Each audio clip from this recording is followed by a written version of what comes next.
लगातार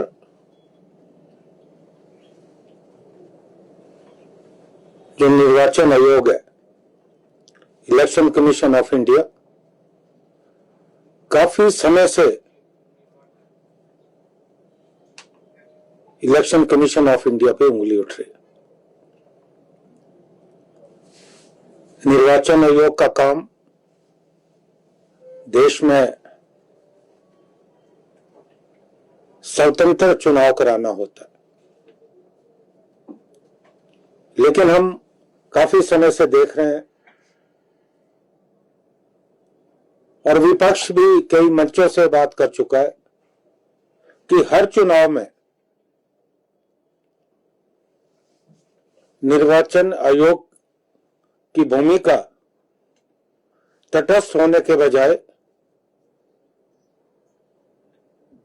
भारतीय जनता पार्टी के पक्ष में होती है। अब लोकतंत्र में आप सीबीआई का भेजा इस्तेमाल कर रहे हो, ईडी का इस्तेमाल कर रहे हो, इनकम टैक्स विभाग है उसका इस्तेमाल किया जा रहा है। एक निर्वाचन आयोग बचा था जिनसे ये उम्मीद की जाती है कि निर्वाचन आयोग फ्री एंड फेयर पोल करवाएगा, और ज्ञानेश कुमार जी का जो रोल काफी समय से रहा है, आज देश इस बात को लेकर आशंकित है क्या आने वाले समय में निष्पक्ष चुनाव हो पाएंगे।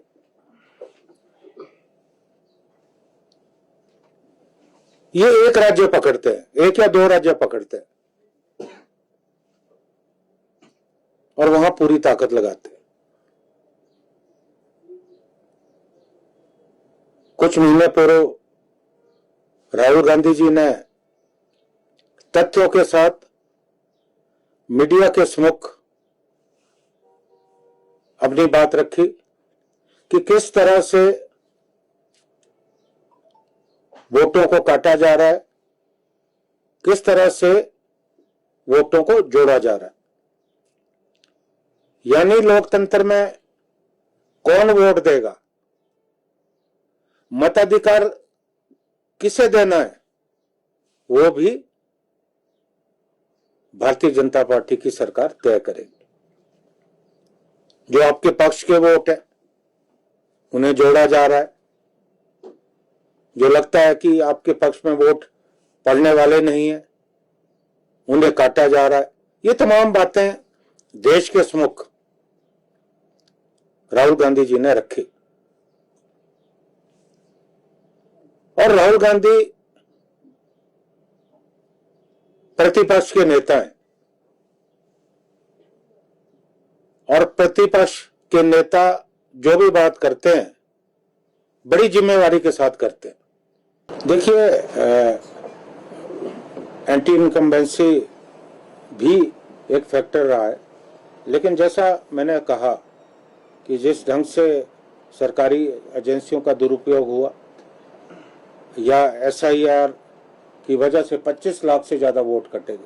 अगर आप वोटों का अंतर देखें, ये ठीक है भाजपा की बहुत ज्यादा सीटें आई हैं, लेकिन वोटों का अंतर ज्यादा नहीं है। लेकिन असम में भी तो सत्ता विरोधी रुझान था, वहां क्यों नहीं हुआ, ये भी एक बहुत बड़ा प्रश्न है। और असम में ये नहीं हुआ कि वहां के जो मुख्यमंत्री हैं उन्होंने इतना महान काम कर दिया कि जनता उनसे इतनी ज्यादा खुश है कि उन्हें फिर से सत्ता में लाए। और मैंने तो पहली बार देखा है, पूरे देश ने देखा है, जब जाकर कांग्रेस के राष्ट्रीय प्रवक्ता पवन खेड़ा जी ने वहां प्रेस वार्ता की। वो ठीक है, उनको अगर उनको लगता था गलत है वो उसका विरोध करते, लेकिन अपनी भाषा पे संयम रखते। जिस गाली गलौच का, जो गटर वाली भाषा वो उपयोग कर रहे थे, प्रयोग कर रहे थे, लगता नहीं था कि प्रदेश का कोई मुख्यमंत्री ये बात कर रहा है। लगता था कि कोई गली का मुहल्ली इस तरह की बात कर रहा था। वो उनकी भाषा में संयम नहीं था। क्योंकि मुख्यमंत्री हो या प्रधानमंत्री हो, गृह मंत्री हो, गृह मंत्री की भाषा भी आपने देखी, लोग उम्मीद करते हैं कि उनकी भाषा संयमित होनी चाहिए।